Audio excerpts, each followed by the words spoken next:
Irma is slamming the entire state of Florida. You're watching continuous coverage of Hurricane Irma as this historic record-breaking storm continues to tear across the state. Thanks for joining us and trusting us to bring you the very latest on the storm. Let's get right to severe weather expert Jeff Baradelli with the very latest on Irma. Oh, about 50 miles an hour in South Bay, 53 Clewiston. And by the way, go ahead, Veronica. You said that Michael BUCZYNER's got some. Is he live in Jupiter? Okay, let's go to Michael BUCZYNER live in Jupiter right now. Michael, what do you got? Yeah, hey Jeff.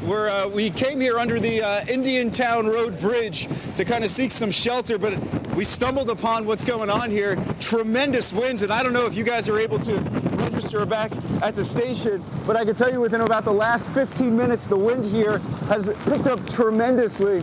You can see that there's like a sheet, if you will, and I'm not sure if you can hear me. There's a sheet of water that is just moving across here. The wind's blowing extremely hard in this area. I can tell you, I just saw a few minutes ago a massive light that was just blown off the side of a building. It came flying down. The winds, as you can see there, blowing across the water. And very hard to stand here and hold yourself in this area here. Again, this is under a bridge, Indiantown Road Bridge, and yet this is the power that we're still experiencing. Guys, back to you. Thank you, Mike. I appreciate it. Yeah, be careful out there. I mean, it's really starting to gust. Just got an unofficial wind gust, by the way, in Marco Island now of 142. CBS 12's Michael BUCZYNER is in Jupiter. Let's go back to him. Michael, the winds start to kick up every now and then, or is it steady now? No, I can tell you it's been pretty steady here. We changed our microphone, so hopefully you could hear us better this time. I must tell you that Irma is assaulting Jupiter. We took cover here under the Indiantown Road Bridge because we needed something to put the wind behind us here. That's what this wall is doing here. But simply right here in the open, as we were showing you earlier today, it is unbelievable to watch the wind, to watch it whip through here, take these trees and just bend these trees over. As you can see, there's foliage all over the place here. This is really having a massive impact here in this area, and I can tell you, once these winds quiet down, we're going to jump in our live vehicle and drive around this area, because I could imagine there are going to be a lot of down trees. Hopefully that's the extent of the damage here, but as you've been seeing through our pictures, this entire area here, the winds have just been moving through here at such a fast clip that we didn't even feel like it was safe to go back in the area by the water. That's why we're staying where we are today.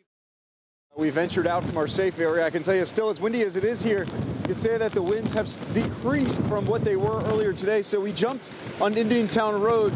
We're just past the Intercoastal, just west. And this is what people are going to see when they wake up tomorrow morning.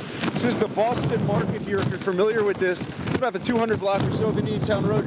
Here's a very large palm tree. This palm tree probably about 10, I'm going to guess like 20 or 30 feet. But take a look at this. Just snapped right here at the roots.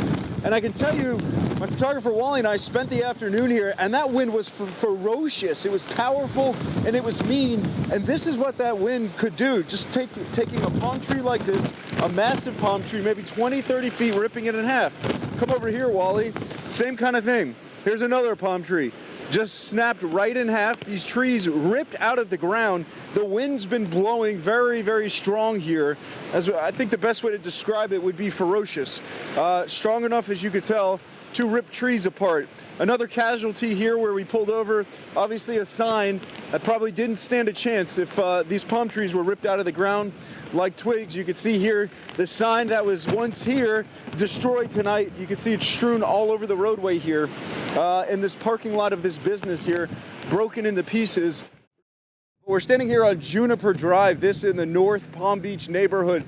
Behind me here, this is the base of once was a tree. Let me, Wally, back up and let me get out of the way so we can show you here. That was some perspective. Take a look at this. This is a massive tree here that has been simply just ripped out of the ground. You can see its roots here. What's interesting about its roots here, those roots weren't too deep for a tree that was so big, but you can see here, I stand about 6 feet tall or so. So if you take a look, when I stand next to it here, you can see it's about 6, almost 7 feet or so. Pretty large here. So take a look. You can see where it was ripped out. Let me take you around to this side so you can kind of get an understanding here. Here is the base of the tree, the root stem of the tree, where it's been ripped out. This tree now laying literally at the front door of this home here. Neighbors telling me that they don't even think the homeowner is here. But this tree looks like maybe took some of the gutter down. You can see there where I'm shining the light, Wally. I don't know if you could show that. Maybe impacted part of the gutter there. Still getting some big gusts out here. But literally falling just on the front of the home. Quite the scene, if you will. And again, it paints the picture of the power of these winds. The neighbor here I just spoke to, this is Harry. He came outside when I was here. Explain for us, if you will, what you see here. What did you come out and find? I came out to find a bunch of big trees uprooted, a lot of damage here in our neighborhood, and just came out to charge my phone because we have no power. We are totally out since 6 a.m. this morning. What were the conditions like here? Horrendous. I mean, as I'm sitting in my vehicle, I feel like I don't need to be out here because it might not stay here, my vehicle, you know. An extremely, extremely dangerous situation unfolding here. We were driving down PGA Boulevard. Let me get out of the way. My photographer Wally and I just trying to assess the damage here. We came across this. This is PGA Boulevard at Ellison Wilson Road. And what we saw was this power line here. This is laying across the intersection. I don't know if you can see it. I'm using my light here to show it to you. We pulled off to the side here to set up our live shot. And before we could even do anything, a vehicle drove over this and sparks came flying off this power line. This power line is charged right now, and I can tell you just moments ago, a Palm Beach Gardens police officer came by here to say hi and to check in, and I told him that this was sparking. He left the scene here just minutes ago. There are cones that are up in the roadway here to alert people that this is in the roadway, but it's simply not stopping people. Again, one vehicle went over here just moments ago, and those sparks were flying, so I'm trying to keep an eye out to see if any other vehicles. This is why, when they talk about these curfews, this is why they are so important.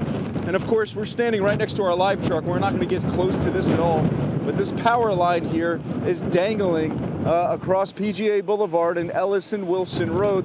If Wally, if you could push in across here, you could see there are some cones in the road that somebody had set up here, obviously to keep traffic away, but of course the wind is blowing very intense out here, very strong, and obviously these cones are no match for the winds that we're feeling here, so they've been blown over. So the good news is, though, we really haven't seen any vehicles out at all when we've been driving this evening, but all right, here's another vehicle. You'll see they're turning the other way. That's good. One difficulty that we're experiencing as we're driving around to try to bring you some of these pictures of some of this damage across the area, of course we're looking for down power lines, there are traffic signals, but then there are also wires that are hanging very low because maybe they haven't fallen yet, or they're about to fall, or the pole they were on was damaged. So it's very difficult for us to maneuver around here, very dangerous. That's why we're taking it very slowly and being very cautious about this. Breaking news now out of Riviera Beach. A car fire possibly started from a downed power line. Let's go live right now to Michael Butchner, who joins us now with the very latest. Michael? Yeah, hey guys, this is a really serious situation. We just pulled up here. There is a massive fire here. We're on Blue Heron Boulevard here, just east of 95. The wind is blowing the smoke at us. I'm not sure if you could see the flames. We're hearing explosions off in the distance. I believe, there you go. Take a look at those flames here. This is massive. So listen. So these firefighters are not only dealing with this fire here, but now they're dealing with the winds that are just blowing this fire. We're not exactly sure what started this. Wow, it's erupting really quickly. Look at this black smoke, and it's blowing right at us. So it came in, I understand from our assignment desk, this came in as a call of a car fire. And as you can, wow, there's explosions. As you can see, it's just erupting into something really, really big here because the wind is blowing really fast. We're back at a distance here on Blue Heron. I believe this is Industrial Drive. Several fire crews are out here at the moment dealing with this, but as you can imagine, it's the issue here is the wind, the strong winds that are obviously fanning this fire. So right now you can't see it because it's blowing at us. Hang on a second. We're still able to check with him as soon as they get to a safe point. Check back with Michael Butchner and his photographer Wally to find out what's going on and what the fire department is doing about this.